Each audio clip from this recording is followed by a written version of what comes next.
Hey everybody, this is Jamie from the Bright Bible, our coach from Michigan, here to share with you our feature lesson on Daniel chapter 3 this month for July. We're going to be taking a look at this whole chapter, but to dig even deeper, I want you to go back to the vault and look at that digging deeper that our coach Lori prepared for you. It is wonderful, and she just does such an awesome job. So look at that before you even jump in to start doing this lesson today, okay? Now what you're going to need today to do this lesson is we are going to be using some acrylic paint. Now you can use these kind of paints. They're called Blick. They are hard body acrylics. They just really get a good color on the page. But you can also use craft paint. You could even use some orange and red gelatos. You could do watercolors. You can really do this any way you want. But today we're going to be using these. Now I've already prepped my page with some clear gesso. So you want to make sure it's clear if you're going to prep your page. Normally I don't, but since I'm working with heavy body acrylics and stamps today, I wanted to make sure to prep my page. So I've done that already. I have some, this is from our awesome friend Sandra at Encourage Arts. This is one of her little people. I love this one, but I'm also going to be using these. I think I'm just going to use these ones actually today, but I wanted to highlight these. If you have any of Sandra's stamps, this one would be perfect for this. And then some ink, okay? And I also have my clear block. I have some paintbrushes, and I have my little guy right here that I'm going to put on my page in just a minute to help protect the rest of my Bible. Okay, so let's get started. We're going to start reading in verse 12. A little bit of background real quick. King Nebuchadnezzar has created a golden idol for everyone and has decreed that everyone, when the horns and all the instruments blow, they must bow down and worship it. Everyone. And so there are a couple of men who do not, named Shadrach, Meshach, and Abednego. You may be familiar with them. You may not. This may be the first time you've heard this story, and if it is, I highly encourage you to read the whole story. But we're going to be focusing on the kind of the mountaintop part of this story, the top of it. Okay, so it says in verse 8, we're going to start reading there. At this time, some astrologers came forward and denounced the Jews. They said to King Nebuchadnezzar, "May the king live forever. Your majesty has issued a decree that everyone who hears the sound of the horn and all these other kinds of music, they must fall down and worship the image of gold, and that whoever does not fall down and worship will be thrown into a blazing furnace. But there are some Jews among whom you have set over the affairs of the province of Babylon, Shadrach, Meshach, and Abednego, who pay no attention to you, your majesty. They neither serve your gods nor worship the image of gold." Furious with rage, Nebuchadnezzar summoned Shadrach, Meshach, and Abednego. So these men were brought before the king, and Nebuchadnezzar said to them, "Is it true, Shadrach, Meshach, and Abednego, that you do not serve my gods or worship the image of the horn or the image of gold I have set up? Now when you hear the sound of the horn and all kinds of music, if you are ready to fall down and worship it, you will be thrown. If you do not worship it, you will be thrown immediately into a blazing furnace. Then what God will be able to rescue you from my hand?" And here is our key verse for this. Shadrach, Meshach, and Abednego replied to him, "King Nebuchadnezzar, we do not need to defend ourselves before you in this matter. If we are thrown into the blazing furnace, the God we serve is able to deliver us from it, and he will deliver us from your majesty's hand. But even if he does not, we want you to know, majesty, that we will not serve your gods or worship the image of gold you have set up." And so then what happens? Nebuchadnezzar is angry. He says, "Throw them into the fire."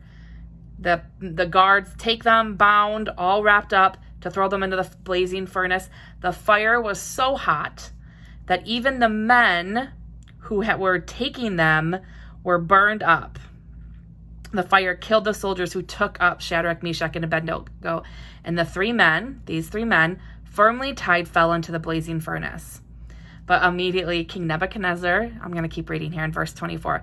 Then King Nebuchadnezzar leaped to his feet in amazement and asked his advisors, "Weren't there 3 men that were tied up and thrown into the fire?"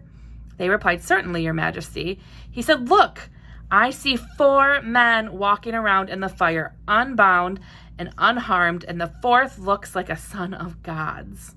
And then when they came out of the fire, nothing was wrong with them.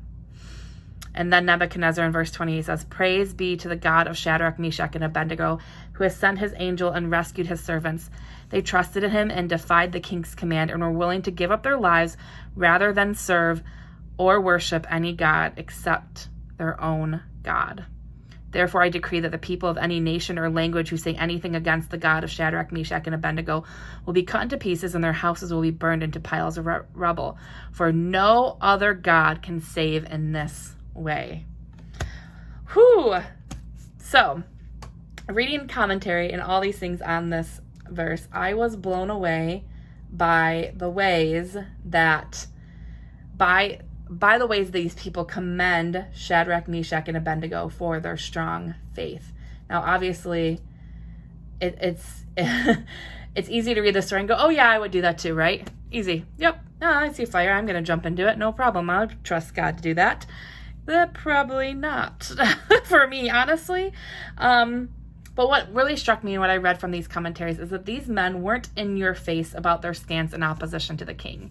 Because if they had been rebels, if they had been going against him very publicly and openly, the king would have heard of it. He would have needed someone to bring the news to it. He would have known about it already.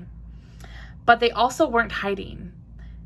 Anyone who saw them knew they weren't bowing down when the trumpet blew. So it just kind of reminds me that they had a quiet trust and strength in God. And they just knew, they stood firmly and they didn't back down even when they were standing there at the blazing fire. They didn't stand down. And they had that quiet strength and faith and that they had going into the fire. They were standing there watching the blazing fire in front of them. And let me tell you, obviously it was super hot if the other people, the soldiers that were taking them to the fire, burned up just by being near the fire and not even in the fire. That's how hot it was. And they knew, they could feel that fire on them. And even there, Shadrach, Meshach, and Abednego said, even like, God will rescue us. He will rescue us from your hand. And even if he does not, I will not praise your God. I will still praise my God. Even in the face of the thing that could destroy and kill them, they stood in full and complete trust of who God was and where their salvation lied. And that is what has inspired this page today. So we're going to continue to talk about that a little bit more as we continue on, but I wanted to start working on our page as we talk. So we're going to start. I already, like I said, I prepped my page with some clear gesso. I just took this and put a little bit on a little card like this, swiped it on, and then let it dry, okay? Or you can blow dry it if you want to do that. And remember, this is not live, you can pause this and watch at any speed and anything that you want. So you can pause, do that, come back, and join me when you're ready. Now, to start off, we are going to use, I need to get my little, this is a mess. But I'm going to use it anyway. I'm going to use the top of this. Oh, I'm just going to use the inside of this. Okay, so I am just going to take a few of these colors and I'm just going to put little dabs on. Actually, I'm going to start with yellows, I think, is what I want to start with. I'm going to start with some yellows because I want to make sure that I have, and I can come back with yellows later on too. But I just want like a variety of colors here that I'm going to use. And there is really no rhyme or reason to this. Now today, I want this to be kind of artistic. I want it to look like a blazing fire, but I also just kind of want to make it look just abstract, you know? And I want to let go of the things that may be plaguing me right now. So I'm using a variety of different colors because I just really want to have fun with this and I don't want to have to be worried about it too much. As we start to put paint on our page and as we start to get our paints ready for this, I want to start thinking about some of the fires in my life right now. Some of the things that I see coming, that I'm standing at the cusp of, that might feel like they're going to overtake me, or I am afraid of, or is there a desire of your heart that you may have been praying for a very long time, and you're starting to be afraid that God's not going to answer that prayer for you. Whatever that is, I want us to think about it. And as we look at the fires in our own life, I pray that we would all have the same kind of quiet strength that Shadrach, Meshach, and Abednego had. Now I'm going to start kind of with I want a wider paintbrush here. So I'm just going to use a wide paintbrush. There's not really, like I said, there's no rhyme or reason to this. Oh, before I do that, I want to put some washi tape over some of the verses here that I want to make sure that I don't cover up. So I'm going to do that real quick. Okay. So I do that because I like to make sure that I can still see some of the words, even though I know I'm probably going to end up covering the whole page. All right. So now, and I just rip any kind of part, put it on there, and then I make sure to take it off. You'll see in a little bit. Okay, so like I said, I'm going to take that paintbrush that I had, and I am just going to dip into some of this paint. I'm not really worrying about if it mixes together because it's all going to mix together anyway. Now, there is no rhyme or reason to this. I am just going to swipe up, paint it on, and kind of a swirly motion. Like I said, I don't really want to make this perfect because my whole plan, and I'm just going to kind of mix these colors together and let them swirl around one another and with one another. Okay. So you can use this. You could also grab that little piece that I showed you earlier, that little card that we used earlier for your gesso, and you could do you could just do it with the card too. So you don't have to use a brush. If you don't have brushes, now like I said, you could totally use craft paint for this. You can really have fun with this. This is what I kind of love about using acrylics in this way for just kind of a cool flamey background, is that you're not really gonna mess it up. I don't think. That's at least my opinion. You're just gonna have some fun. So, as I look at the fires in my life, as I'm sitting here painting and talking to you and showing you how I'm doing this, I want to have the same kind of quiet strength that Shadrach, Meshach, and Abednego had. Their strength inspires me. Their faith ignites a fire in me. And here's the thing, is that I want to be able to look at the things in my life, one, that scare me, that I see coming, that I'm afraid are going to destroy me and rip me apart and just take everything from me. I want to be able to look at them and say, no, even if he doesn't, I know where my salvation lies. I know who my Savior is. I know who my Lord is. I don't fear you, fire. I don't fear you, fire. And yet at the same time, here is the thing. It may be a fear, but it may be a desire of your heart. And that is something that I think is, I feel like, even harder. Fear sometimes, I think I have no problem sometimes facing fear. I trust that God will get me through it. I trust that he will not let me be destroyed by that fire. I believe it. I believe it. But the part where I have a hard time with is when I think about these things that I desire so badly. These things that have been desires of my heart for as long as I can imagine and remember. These things that if he doesn't give them to me, am I going to be okay with it? Am I going to be able to still trust him? Am I still going to be able to think that he's good and still praise him? And that's a hard place to be. What if he doesn't heal that family member from cancer? What if you lose all your finances? What if you lose your job? What if you never have grandchildren? And what if you never get married? That's mine right there. Just what if? What if? Even if then. So it's taking that. What I love about Shadrach, Meshach, and Abednego is it takes that what if you got, God, what if you don't? And changes it into an even if. It changes it into a confident statement about who God is, who we trust him to be, and who we place our trust in. And I had this moment today as I was thinking about doing this lesson and painting and thinking about the things in my life and the fires that I have, that I will not stop praising him. I am not going to stop looking to God for my salvation, to Jesus. I will not back down, and I am not going to go against him.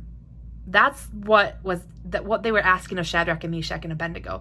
They were asking them to go against their God, whom they had followed their entire lives.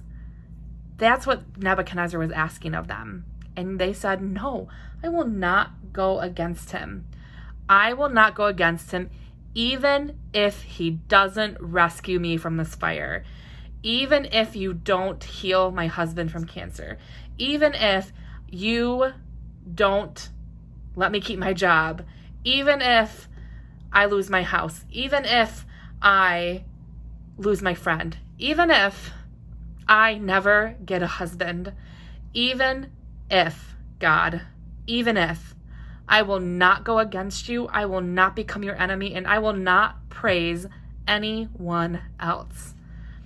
And I want that kind of confident faith and trust in him. And I'm learning more and more through my life and more through the season that I'm in right now, that the trust, Shadrach, Meshach, and Abednego, it wasn't a feeling that they had that day.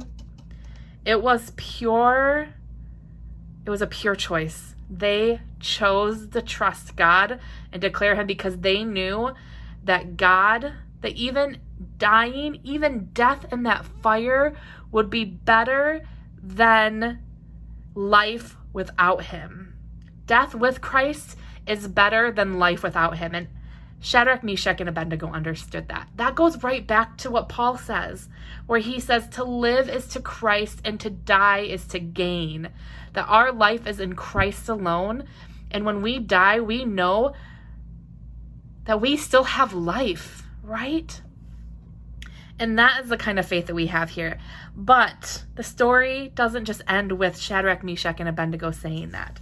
And so I want to continue with that in a little bit after I dry this, and we continue on to the next step in this tutorial. So stay tuned.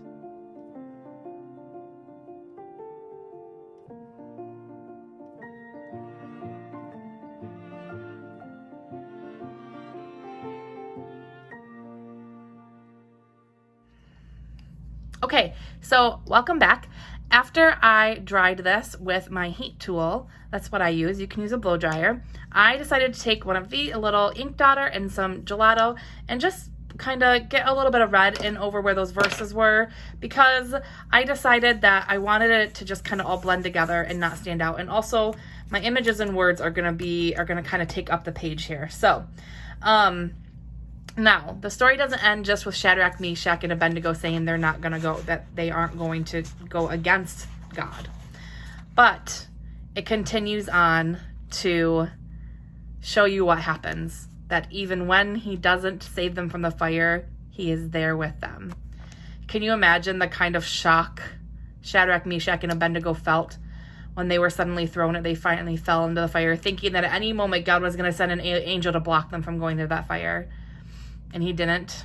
That moment of, oh no, and the fear that the fire was going to overwhelm them. And then all of a sudden they see a fourth walking in the fire with them. I often wonder, I want to ask them one day, what did it look like?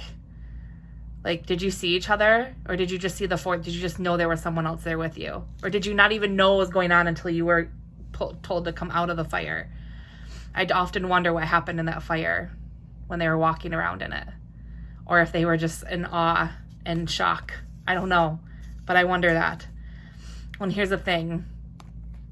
Even if God doesn't do all those things that we said, even if we go into the fire, even if we never have those answers prayed or those desires of our hearts fulfilled, or we are thrown into it, there is another one with us in the fire.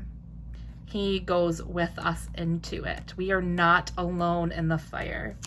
There's a beautiful song that came out last summer by a band called Hillsong. I'm sure you probably have heard of them before. And as I'm talking about this, I'm going to show you what I'm going to be using. I'm going to be using these cute little people. If you can kind of guess what I'm going to be doing. There's going to be 4 in the fire. Ink pad and my clear acrylic block. So this song called Another in the Fire is amazing. If you have not listened to it, I really suggest you do. I'm going to pull this right off of here and put this onto here. Okay. I'm going to start with this guy. Okay. And I think he's going to go kind of like right. Actually, I might want to do the other guy first, because this is going to be my 4th one. This one is going to be my 4th one, the one that kind of looks like it has a halo. I love this song, and the lyrics say this. It says, it starts with, there was another in the fire. There was another in the fire. And then it goes to, there is another in the fire, to, there'll be another in the fire. So it talks past, present, future. That no matter where we are, no matter what that fire may change over your life. It may have once been the desire of my heart of having a husband. And now it may just be a job that you are frustrated with and you can't handle. And you're like, God, do I have to keep going in this fire? And he's like, I'm here. I'm right with you. I'm in this fire with you. You're going to get through, I promise. And I wonder if that's what God was doing. I imagine that God was the Son of God, or whoever it was in the fire, it's God, that he was standing there saying, hey, calm down. It's okay. We're going to make it through this. We're going to make it through this. I've got you. Ooh, I just got chills thinking that. So I'm going to dab this on here really good. Get a lot of ink on there because I am not sure how well it's going to hold over this acrylic, but I am going to trust that it's going to work. All right, let's see. So I'm going to put this one kind of over here, more off-centered.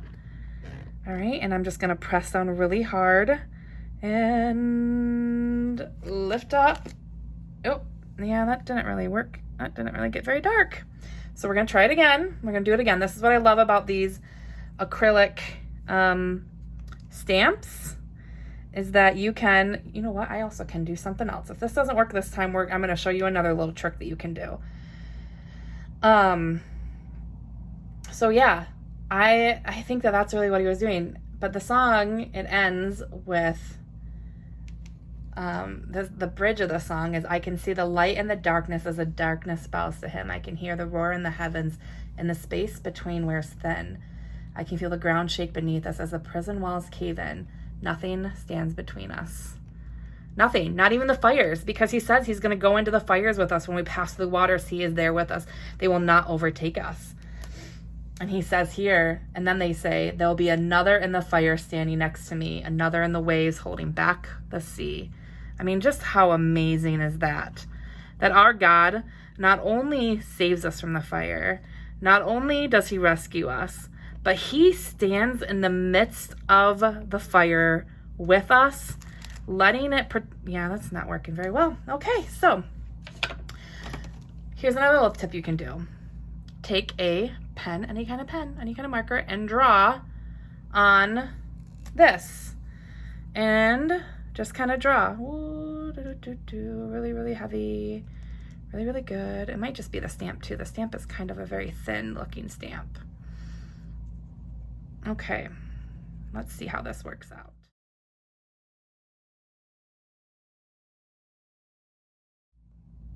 Okay, so if you don't have this kind of pen, you can use any kind of black marker, or if you don't have an ink stamp that is working very well, you can always use any kind of marker, even a Crayola washable marker, and just draw over your stamp and then stamp it down. It works exactly the same, and it just gives you that color that you're gonna want with your stamp.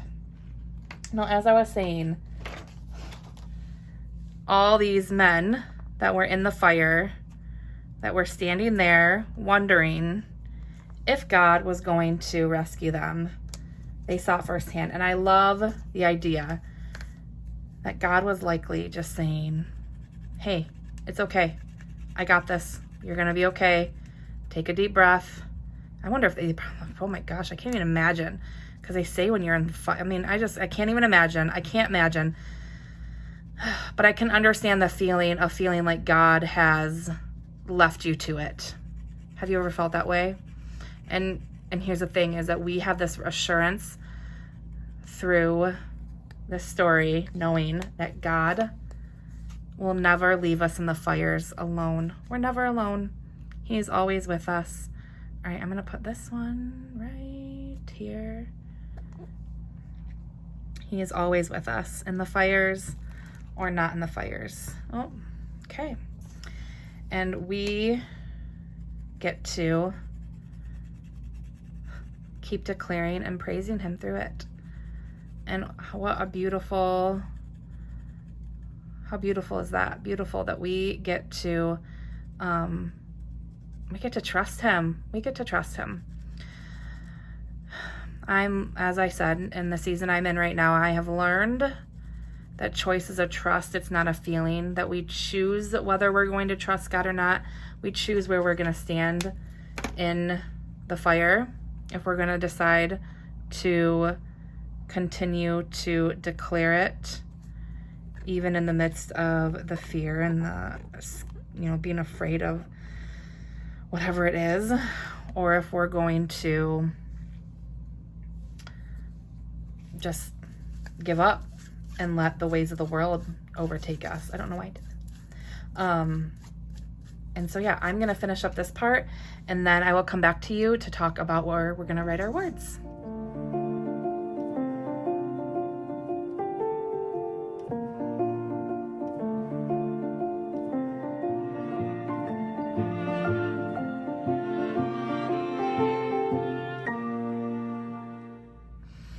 Okay, so now the words I'm going to be using for mine are just going to be simple. I'm going to use "You are in it with me." Now, you could do, but even if you don't, you can do that. But I am choosing to do "You are with me." You are with me. And I am going to just simply use my cursive handwriting is what I'm going to do. See, and now normally I would block it out. I would do all that things. But I'm not going to do that today. I'm just going to cursively write "You are with me." And I'm using this Tombow pen. I'm hoping this is dry. Nope. So I have to be careful with my hand. And I'm just going to do cursive handwriting over the page. And then, yeah, so I'm just going to do "You are with me." And I'm going to try to keep it quite simple. Now, I don't know how a Sharpie pen would work right now, but I think because this is quite thick, if you're doing over gelatos, I would suggest not doing this over words, but using stamps, or you could use stamp letters or anything like that over it. But over this, because it's okay and it's dry, I really like using these. I don't think a Sharpie pen would work well. You could a Sharpie pen, but you could use a Sharpie because remember, we've done, as you can see, none of the paint or anything came through because I prepped my page, okay? And so it's actually quite nice. This is the only time I ever prep my page is when I'm going to do something heavy like this on my page. And I'm going to write this really. And then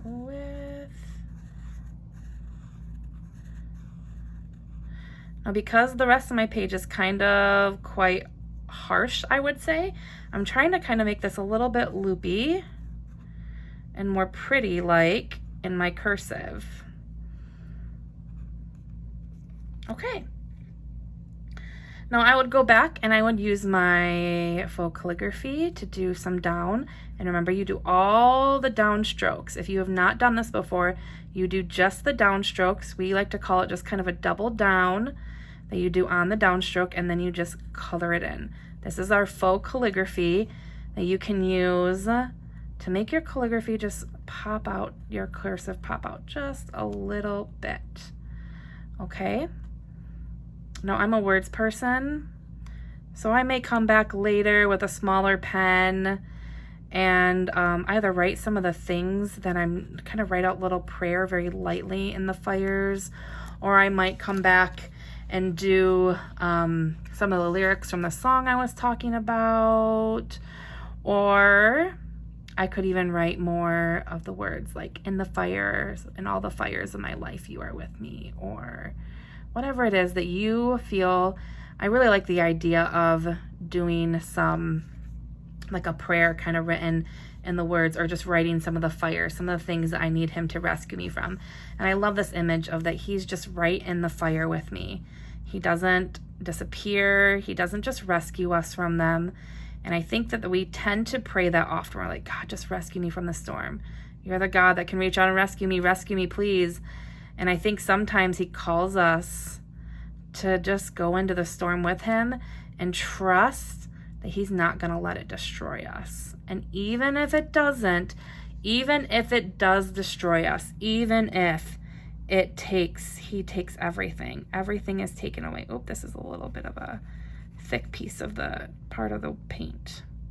So you want to take that into consideration too. Be careful with that. That even if he does not rescue me from this storm, I'm still going to praise him. Even if everything is destroyed, even if everything is taken from me, I will continue to praise him, because I know that in the middle of the fire, there's another one with me. He is with me no matter what happens, no matter what doesn't happen. He is with me. I am not alone in the fire, and I will never be alone, and that there's joy to be found. I can only imagine the kind of joy that Shadrach, Meshach, and Abednego had when they realized in the fire that they weren't burning up.